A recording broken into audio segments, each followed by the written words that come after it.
The Rudy Gobert trade this past offseason, at least for Minnesota, is already arguably, in my opinion, one of the worst trades in NBA history. And that's the case I'm going to be making in today's video. Maybe the decision making there in Minnesota would have been a little bit better if they had filled in their diet a little bit more. Maybe they're missing out on some of those vitamins and those minerals, and that could have been helped by the sponsor of today's video, AG1 by Athletic Greens. One of the biggest struggles that people have with their health, and this is certainly something that I can relate to, is everything feels so complicated. You have to do 100 different things to live a healthy lifestyle. And AG1 by Athletic Greens, the whole goal of this is to make this so much more simpler, to make health a habit for you every single day. AG1 is a nutritional drink that is more than just a greens powder. It provides minerals, vitamins, superfoods, and immunity support, and it's also a greens powder as well. And for the most part, we all struggle with trying to fill in those gaps in our diet with those minerals, with those vitamins, with all these different things that AG1 provides, and they just want to make it simple on you. All you have to do is you take this with some cold water every single day, and it provides you those things that you need. And one of those things for me personally is energy. I'm a big coffee guy, energy drink stuff, and it's not necessarily the healthiest thing all the time to be drinking those energy drinks and drinking coffee every single day.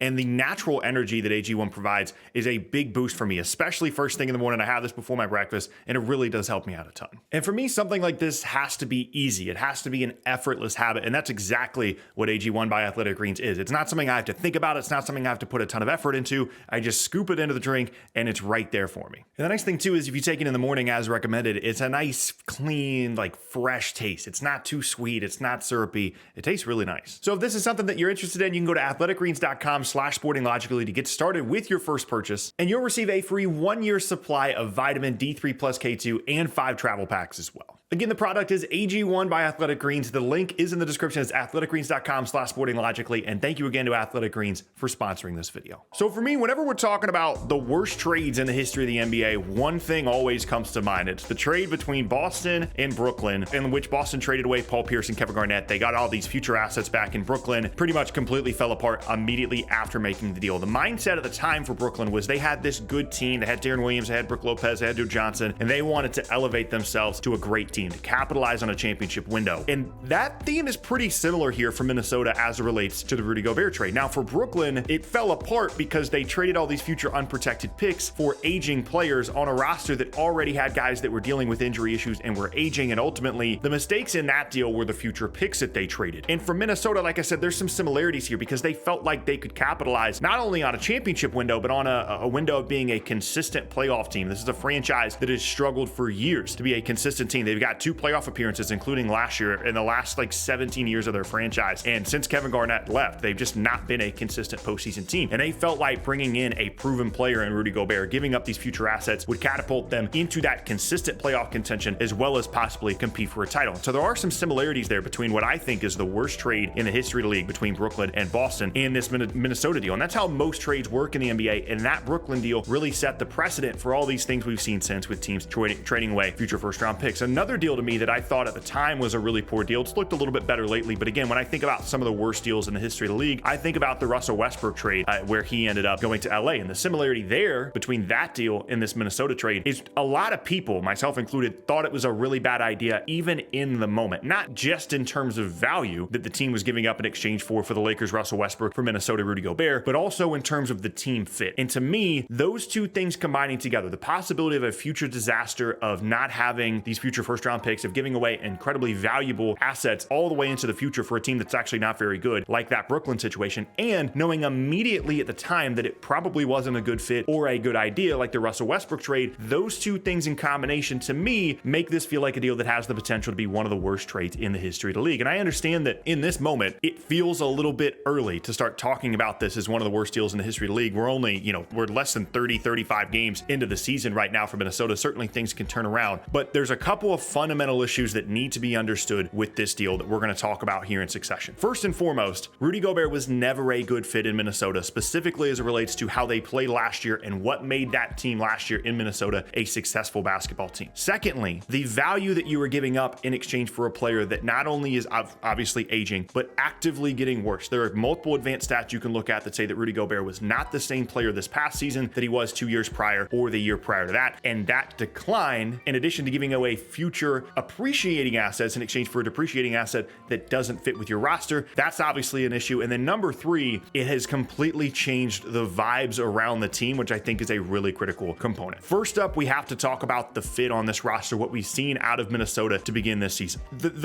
One of the things that made Minnesota a really successful team last year was they figured out a way for the first time in the Karl-Anthony Towns era to guard. They figured out a way to get stops, to not necessarily be a solid defensive team, but a successful one, a top half of the league team in terms of defensive rating. And that was a huge reason for the leap that they took, not just last year, but since Chris Finch took over. It's one of the things that made them an intriguing team. Yes, Anthony Edwards developed into an all-star caliber player. Yes, Karl-Anthony Towns continued to grow and develop, but they figured out some things defensively. The thing that they figured out was Chris Finch went back to kind of his roots of a coach, and that is an aggressive, blitzing, all over the place defensive style where they are going to try and create havoc. They're trying to create turnovers. They're having D'Angelo Russell roam off the ball, and they've got guys like Jared Vanderbilt, like Patrick Beverley, as I mentioned, D'Angelo Russell, guys just running around all over the place and doing stuff. And then bringing in Rudy Gobert, not only did they give up these future assets, but they completely changed the complexion of their team in a way that doesn't allow them to guard in the way that they did last year. Now, to this point in the season, they are still a top half of the league team defensively in terms of defensive rating, but they're pretty much in the same spot this year that they were last year after giving up all these assets in a move that, as much as you might think that the Gobert and Towns combination could have been really impactful offensively just because of their size and on the glass, primarily when you're bringing in Rudy Gobert, you're bringing him in to be a difference maker defensively, and that has not been the case this year because in theory, the concept was one of two things. Either you continue that aggressive style of defense, and with Rudy Gobert behind it, that means that you have all this stuff that you can make up for at the rim. He can protect the rim, he can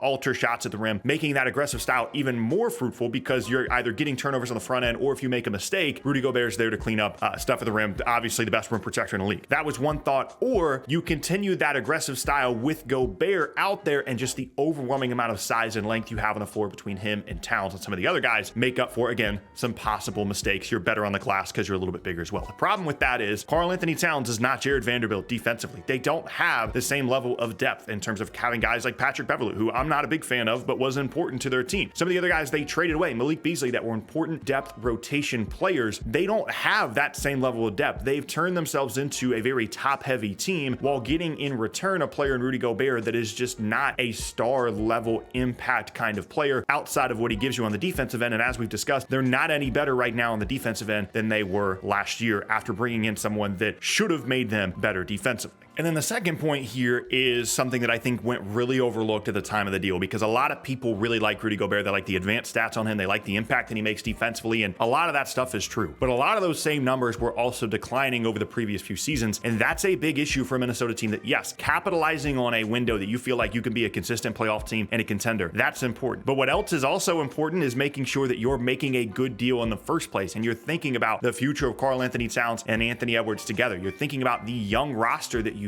built, and going all in on a guy that has as big of a contract as Gobert does, is completely immovable as a trade asset at this point, is getting older and is getting worse at the stuff that he's supposed to be really good at, all of which never made any sense at the time given the amount of assets they were trading. Bringing in Rudy Gobert in the first place was not the worst idea if you're giving up like 2 future first round picks. But when you're giving up the equivalent of 5 and 6 first round picks as well as depth pieces on your roster from a team last year that made a significant leap, especially defensively, none of that ever made any sense. And then the final point for me absolutely is the way that it has changed the feeling around this team. I understand vibes is not necessarily like the greatest term of all time to use in terms of like being really analytical about this, but something has shifted with Minnesota, and it's something that is followed Rudy Gobert from Utah in a situation where Donovan Mitchell wasn't super excited to be Rudy Gobert's teammate, and that sentiment has followed him to Minnesota, where this is just not a team that appears to be locked in. It's not a team that appears to be having a lot of fun, and especially Anthony Edwards, and you can blame him for this, certainly there is some blame for him, is not enjoying having Rudy Gobert as a teammate. He's not enjoying the limited amount of space he has to attack the rim when Gobert is out there. He's not enjoying not being able to play this like 5-out style and having these energy guys on the floor that do everything else to allow him to be, you know, this great individual offensive player the way that he is. And when you change your team so much, when you have a roster that is made up of young, hungry guys that are running around doing a bunch of stuff, you've got a veteran like Patrick Beverley, and you make a leap as a group, you kind of want to have the opportunity to continue to build on that. And you can go back and read articles articles about the fact that the players in Minnesota were very surprised by the move that the front office decided to make in bringing in Rudy Gobert. It was not something they anticipated. They felt like they were going to continue to grow and develop together. And when things didn't work out immediately here for Minnesota, that cohesion just has not developed. Now with Towns hurt, now with a team that is struggling from a record standpoint in a very deep Western Conference, it has the potential to not only allow them to just give away a really good draft pick to Utah this season or next season or however many years into the future, but it also creates a situation where you have completely limited yourself in terms of what moves you can make in the future. One of the defenses at the time of the Gobert trade was, well, if it doesn't work out, you can trade Karl-Anthony Towns. One of the things that I said at the time was like, hey, this isn't a move you make when Anthony Edwards is 21, 22 years old. Like, he still has years and years of development before he's in his prime, and you're trying to force upon him this win now window right now. People are like, well, they can trade Towns, they can move things around. That's the problem. The problem is now that if you want to change the roster, if you want to try and make an upgrade, if you want to try and get some assets back, you have to trade Towns, you have to trade Edwards, you have to trade